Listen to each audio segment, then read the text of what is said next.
Hey there, welcome to Weekly Hero Recast. This is a series of videos I am doing to give a quick recap of specific origin stories and plot points I find interesting in the DC Universe. This week, we are going to be doing one of my personal favorites, Clark Kent, the Man of Steel who lives in a world made of glass. Any alterations to the comics or art in any form is to resolve any copyright claims, and all art is still owned by their respective companies.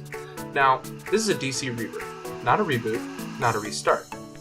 This is the status quo in the DC Universe for this generation of comic book readers, and I am here to bring you past the point of no return into the light. So let's get started. Now,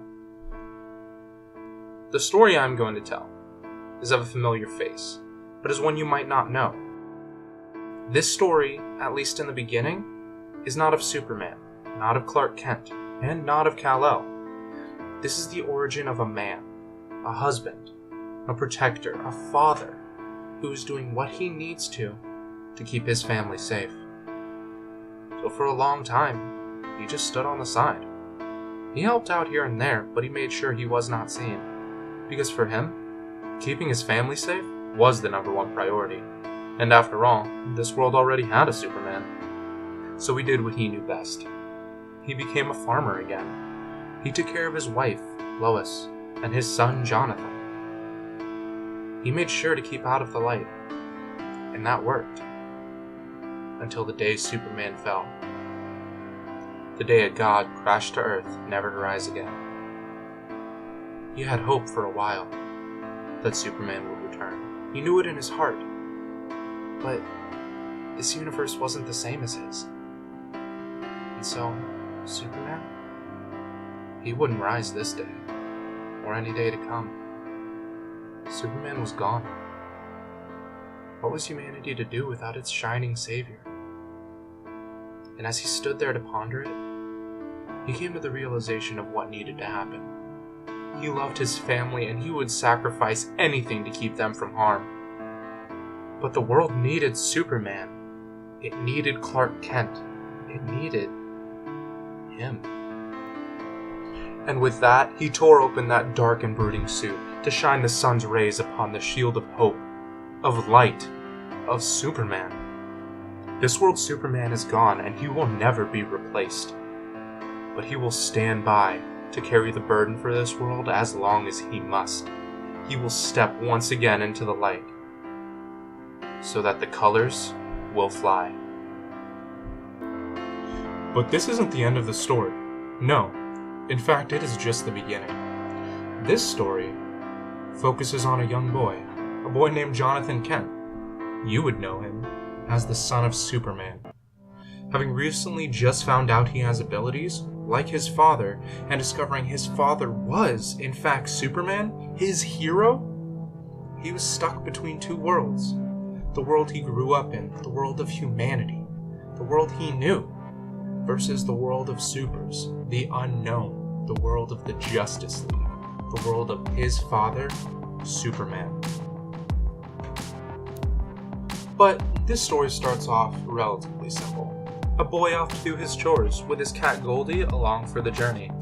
This boy was kind to a fault, and as gentle as his father. Having been raised on those values, he grew into a fine young man. Yet since he had discovered his budding abilities, his father made sure to have him keep them under wraps, lest the Justice League catch wind of a young, unknown, super boy, if you will. He always did as his father asked, but this day was unlike the rest. In the moment where his pet was threatened by a bird swooping from above, he lost control. His rage took over and he incinerated them both. In his shock, he could only watch as the collar of his beloved pet Goldie fell to the ground with the softest of jingles, laying next to the charred remains of his only friend. His shock rapidly turned to horror in the realization of what he had done, and as he looked up with tears in his eyes, he saw his neighbor staring at him, and what he had done. Too numb to care, he collapsed, crying in the field. Once he had collected himself, he finished his chores out in the field and made his way home. As he brushed by his father, he made the offhanded comment that Goldie had run off, then excused himself until dinner time. At dinner, Jonathan was very reserved.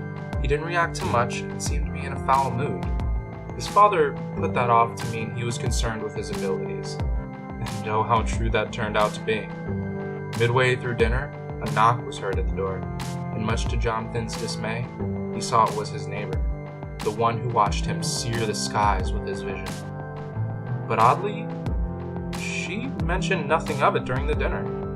Even when Lois asked if she had seen Goldie, the girl only said she would put out a bowl of milk for the cat to return to. In an effort to bolster her son's spirits, Lois turned to him after the girl left, saying that it's nice. He finally has someone his own age to play with. But this only made him snap under the stress he has been holding inside. It hasn't been fun. It hasn't been nice. He is hiding abilities that other people would quite literally kill to have, and as his father starts to tell him it's for his own good, he snaps, saying that just because they are liars doesn't mean he wants to be one too. Later that night, as he stares outside, over the dark emptiness past his window, he sees two people approaching. And much to his shock, it's Wonder Woman and Batman. Catching only bits and pieces of the conversation, he assumes they are here because of what he had done earlier. These fears are only amplified when his father comes into his room in the dead of night, demanding he come with him immediately. But these fears were unfounded. His father only wanted to take him along to show him what his powers were truly able to do. He wanted to see if Jonathan wanted to help with a ship being attacked off the coast. But Jonathan's fears held him back, until his father reassured him. I believe in you, son. Believe in yourself. You can do this. And so he bombards the beast, attacking it with all of his might, releasing his heat vision.